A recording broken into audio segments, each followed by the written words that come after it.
Olá, pedagogo concurseiro, tudo bom? Estamos disponibilizando para vocês uma aula online gratuita sobre diretrizes para a formação do pedagogo, do nosso curso online de Pedagogia para Concursos, o 2BPED.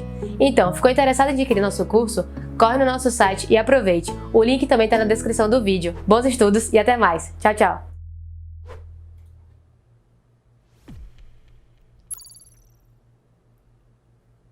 Olá, pessoal! Hoje vamos falar sobre as diretrizes para a formação do pedagogo. E o objetivo da aula de hoje é discutir sobre as diretrizes para a formação do pedagogo e a identidade profissional dele. Então, o que é que abordaremos? O histórico do curso de pedagogia, como ele foi se constituindo, a identidade desse pedagogo, a carga horária, do curso de pedagogia com a reforma, a destinação do pedagogo e os pilares de formação do pedagogo. Então, dentro da história, o curso de pedagogia, ele nasce no ano de 1939 e ele tinha uma característica muito voltada para o bacharelado, Ao longo dos anos, isso foi se modificando ou sendo questionado. Então, no Brasil, o curso passou por mudanças legais, definidoras do espaço de atuação e das funções a serem desempenhadas por esse pedagogo. Então, esse espaço de atuação mostrou-se oscilante. Ora, a ênfase voltou-se para as funções, como técnico em educação, professor, seja o especialista, o que aprendia a ensinar, a ensinar os sujeitos. Ora, buscou-se a formação do docente, enquanto gestor, pesquisador, ou seja, generalista da educação, Dentro dessa perspectiva, a identidade profissional do pedagogo, ela ficou pautada ora no bacharelado, ora na licenciatura. E ainda se questionava, ou é os dois, É sobre essa perspectiva de problematização que nasce a reforma, do curso de pedagogia, pensando em uma formação mais ampla, que desse conta tanto do bacharelado quanto da licenciatura e integrassem os dois. Então, por que essa ideia? Porque o curso de pedagogia, ele forma o profissional da educação para atuar no ensino, na organização e gestão de sistemas, unidades e projetos educacionais e na produção e difusão do conhecimento, em diversas áreas da educação. E, ao mesmo tempo, é uma licenciatura, formação de professores, e um bacharelado, formação de educadores, cientistas da educação, aquelas pessoas que iam se deter, em uma pós-graduação a nível de mestrado, doutorado, ou até mesmo de especialização, para estudar questões mais teóricas, vamos dizer assim.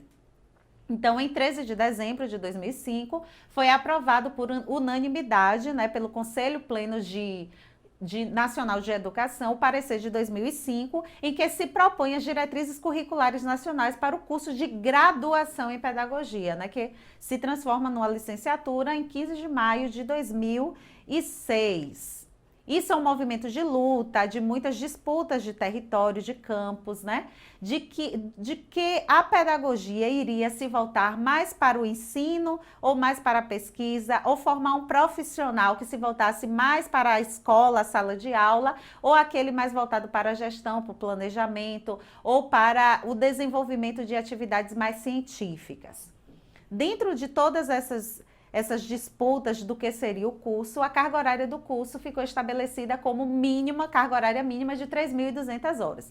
Dentro dessas 3.200 horas, 2.800 horas ficariam voltadas para atividades formativas e as outras 300 no estágio supervisionado e 100 em atividades teórico-práticas, dando conta, assim, dessas 3.200 horas, formando esse profissional de pedagogia. Então, o curso, ele se destina a formar professores para atuar na educação infantil e nos anos iniciais do ensino fundamental, o desenvolvimento de competências para o ensino em cursos de nível médio, na modalidade normal, ensino na educação profissional na área de serviços e apoio escolar, como supervisor, por exemplo, supervisor escolar, as atividades de organização e gestão, ser gestor, coordenador, tanto em espaços escolares, como também pode acontecer em espaços não escolares, as atividades de produção e difusão do conhecimento científico, tecnológico no campo, na área educacional. Então, essa reforma do curso de pedagogia, ela foi pensada muito por conta de querer uma flexibilidade curricular, de dinamizar, dinamicizar esse currículo, adaptar também as novas demandas do mercado de trabalho, dentro sobretudo da década de 90 e o início dos anos 2000, né? Já que houve mudanças muito grandes em como se pensar essa pedagogia, nas formas de atuação, integração entre a graduação e a pós-graduação, para esse pedagogo que está se formando, ter abertura, né, para dar continuidade aos seus cursos, tanto de especialização quanto mestrado e doutorado. Uma ênfase também em uma formação geral, uma formação mais generalista, que desse conta de uma amplitude política, sociológica, cultural, psicológica, e a definição e o desenvolvimento de competências e habilidades gerais. Então, foi assim que a reforma do curso foi pensada, pautada também em 3 pilares. Então, o curso de pedagogia, ele precisava formar baseado em estudos teóricos práticos, investigação, formar esse profissional para a pesquisa também e para a reflexão crítica, refletir sobre os problemas mais amplos da sociedade como um todo. E essa identidade do pedagogo, ela foi um movimento de luta que nasce desde a década de 70 e 80 e se focou na docência como base da formação profissional de todos aqueles que se dedicam ao estudo do trabalho pedagógico. Então, o foco dessa reforma foi centrar na pedagogia, na identidade desse pedagogo como um docente, né? Então, a base profissional seria pautada na docência. É por isso que muita gente ainda acha que o pedagogo é só para ensinar na educação infantil e nos anos iniciais. Não, mas a gente vê que hoje a pedagogia e a própria reforma, ela dá uma abertura para a atuação muito mais ampla desse profissional, de atuar em diversos espaços.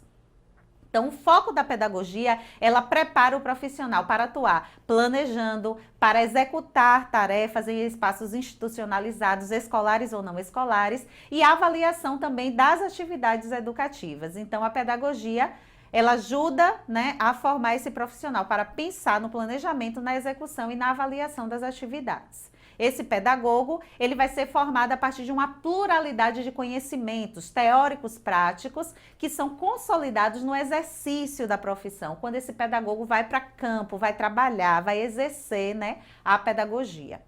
Dentro dessa constituição da formação do pedagogo, nessa reforma, né, dentro dessas diretrizes, se estipulou 3 núcleos. Núcleos de estudos básicos, núcleos de estudos de aprofundamento e diversificação de estudos e o núcleo de estudos integradores. Vamos ver o que cada um diz. O núcleo de estudos básicos, aplicação de princípios, concepções, critérios de diferentes áreas do conhecimento, a aplicação da gestão democrática. Na pedagogia se fala muito de gestão democrática. Como gerir dentro de um espaço democrático, dando espaço para as diversas vozes, né?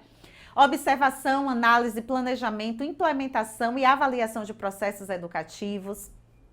E utilização de conhecimento multidimensional sobre o ser humano, com aporte da psicologia, como a gente viu, de diferentes áreas. Então, esse núcleo de estudos iria formar esse pedagogo para ter essa amplitude de saberes que desse conta desse processo multidimensional, né? Tanto dos espaços quanto do próprio sujeito, que seria ali fonte, né, do trabalho do pedagogo. O segundo, que é o núcleo de aprofundamento e diversificação de estudos, estaria voltado para investigar sobre os processos educativos e gestoriais, né? Como é que acontece isso dentro das instituições, avaliação, criação e uso de textos. O pedagogo estaria apto para fazer materiais didáticos, como é que se constrói material didático, né? Como é que se faz uso dos textos de maneira mais ampla na sociedade, estudo, análise e avaliação das teorias da educação. Então, o pedagogo, nesse núcleo de aprofundamento, ele ia, sobretudo, estudar pautado nesses pontos aí. O terceiro núcleo de estudos integradores diz respeito à formação do pedagogo com seminários, participação de seminários, estudos curriculares, atividades práticas em diferentes áreas da educação e atividades de comunicação e expressão corporal. Então, tudo isso é agregado dentro da nova proposta curricular que foi homologada no ano de 2006. Dentro dessa reforma, ela trouxe alguns princípios que são fundamentados na interdisciplinaridade, né? O pedagogo, ele vai ter acesso a vários as várias áreas de conhecimento dialogando, a contextualização, democratização, pertinência, a relevância social, né, dos estudos, ética e sensibilidade afetiva e estética. Sendo que esse pedagogo, né, formado, ele deve estar apto para atuar com ética e compromisso. Essas são as diretrizes para a formação do pedagogo. Trabalhar em espaços escolares e não escolares, como eu já falei, na promoção da aprendizagem, reconhecer e respeitar as manifestações e as necessidades dos sujeitos, porque a pedagogia trabalha com os sujeitos, com as pessoas, com a diversidade de pessoas, promover e facilitar relações de cooperação, desenvolver trabalhos em equipe, demonstrar consciência da diversidade. A gente sempre vai estar lidando com diferentes sujeitos, que traz diferentes culturas, contribuições, e é preciso respeitar essas diferenças e participar da gestão das instituições. Então, o pedagogo, ele é formado para estar apto dentro dessas competências e habilidades. Além disso, ele deve identificar problemas socioculturais e educacionais com uma postura investigativa. A pesquisa também faz parte da formação desse pedagogo, integrativa e propositiva em face das realidades complexas. O pedagogo precisa aprender a lidar com esses problemas dentro do campo educacional e dentro da gestão de pessoas nesses espaços escolares e não escolares. E o nosso flashcard de hoje é: quais os pilares da formação do pedagogo? Vamos relembrar? Estudos teóricos práticos, investigação e reflexão crítica. Então, a formação está pautada dentro dessas três abordagens de estudos teóricos práticos, investigação e reflexão crítica. E para finalizar, em sua formação, o pedagogo deverá ter acesso a vários tipos de conhecimentos, entre eles o filosófico, o histórico, antropológico, que é a dimensão da cultura, o ambiental ecológico, formar sujeitos mais conscientes, o psicológico, o linguístico, sociológico, político, econômico e o cultural. E ficamos por aqui hoje. Desde já, muito obrigada.